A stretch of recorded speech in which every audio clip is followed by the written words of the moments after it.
Bonjour, bienvenue dans cette seconde vidéo sur l'intégration de QuickBooks avec PlexFlow. Dans cette vidéo, nous allons voir comment les factures de loyer se synchronisent avec votre compte QuickBooks. Tout d'abord, n'oubliez pas de consulter notre première vidéo qui présente les étapes pour connecter PlexFlow à QuickBooks. Pour que le transfert des factures fonctionne correctement, il est essentiel de vérifier les paramètres de synchronisation des factures de loyer. Pour commencer, vous verrez l'identifiant de l'entreprise QuickBooks. Cet élément est important puisqu'il permet de confirmer que PlexFlow est bien connecté au bon compte QuickBooks. Autrement dit, l'identifiant de l'entreprise QuickBooks fonctionne comme une clé d'accès. Il permet à PlexFlow d'acheminer les informations vers le bon compte QuickBooks. Le deuxième paramètre porte sur la synchronisation des dépenses. Ce sujet sera abordé plus en détail dans une troisième vidéo. Le paramètre suivant concerne la synchronisation des factures de loyer. Assurez-vous que cette option est bien activée si vous souhaitez que PlexFlow synchronise les factures de loyer vers QuickBooks. La synchronisation des classes est un élément important dans l'organisation des factures. Ce paramètre, disponible dans QuickBooks, permet de regrouper les factures selon une catégorie précise. Vous avez trois options de synchronisation pour les classes dans QuickBooks: sans classe, classe par immeuble ou sous-classe par unité. En général, on choisira la classe ou la sous-classe selon le niveau de détail souhaité dans les rapports. La classe permet une vue d'ensemble par immeuble, tandis que la sous-classe offre un suivi plus précis par unité.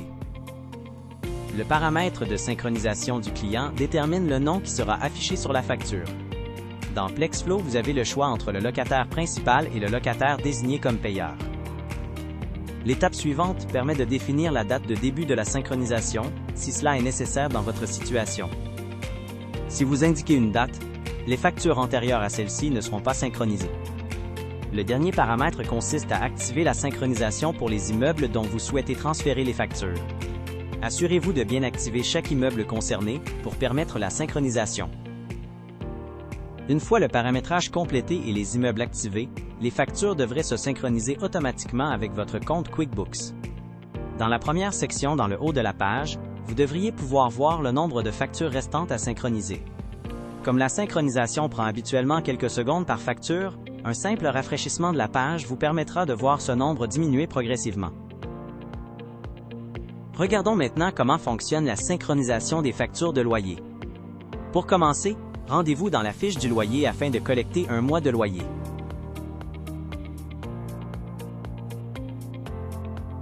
Une fois le mois collecté, vous verrez apparaître un numéro d'identification de la transaction.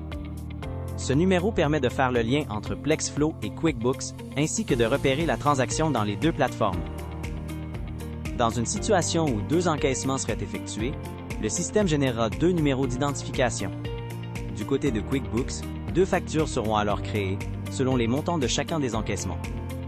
Il est aussi important de savoir que si vous modifiez le montant de la facture ou celui des encaissements, PlexFlow synchronisera automatiquement ces changements avec QuickBooks. Du côté de QuickBooks, sur votre plateforme, il sera possible de consulter les différents encaissements et factures dans l'onglet « Vente et paiement ». En cliquant sur la section « Factures », vous retrouverez l'ensemble des factures ainsi que leur numéro d'identification. En cliquant sur « Transactions de vente », vous pourrez également voir à la fois les factures et les encaissements associés. En consultant la facture dans QuickBooks, vous pourrez retrouver certains éléments que nous avons déjà vus, notamment le numéro d'identification, les informations du payeur et la classe.